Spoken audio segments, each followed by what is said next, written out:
But we're going to jump into our next topic. It looks like GM or General Motors has released EV sales data, and it's pretty lacking in comparison. It's actually almost funny because it seems like they've only sold 2 Hummer EVs, which granted, those are expensive vehicles, but 2 in comparison to many more, that is definitely pretty interesting. But we're going to definitely take a look at it. But if you're just joining in, my name is Dennis. I love talking about Tesla hacking, as I like to call it, but basically just getting the best deal on Tesla with the best financing rate. So definitely hit that subscribe if you're interested. So let us take a look at this. Shout out to Holmar's catalog. Quote, how do we go from, quote, sold out for next 2 years to only 2 sold in the last quarter? So of course he's citing this article where the electric Hummer is sold out for the next 2 years. And the electric Hummer is what? Really expensive, right? Like over $100,000.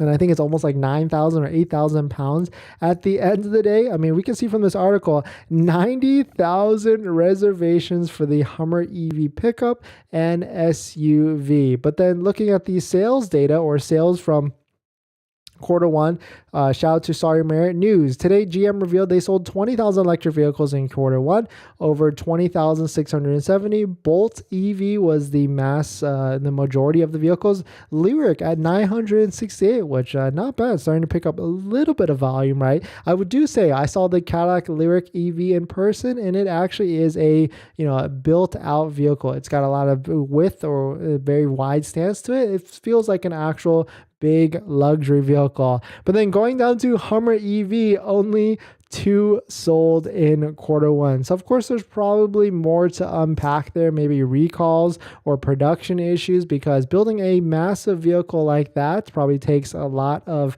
effort there. But it's interesting and a little bit funny to go from being sold out for the next 2 years down to only 2 Hummer EVs sold in the quarter. But you can see some of the quotes here. Hummer EV was hit with a recall late last year to address an issue with its battery pack that would allow water to seep into them. Oh yeah, that is not a good issue, right? That's probably a really bad issue, but that probably would definitely affect all the lack of sales at the end of the day for the Hummer EV. But definitely some pretty interesting stuff. Let me know what your thoughts. I don't think I would ever buy a Hummer EV, but still a very cool car that is massively huge at the end of the day. But we're going to jump into our live stream comments. But before we do that, this video is actually sponsored by my Patreon link down below in the description if you want to support the channel.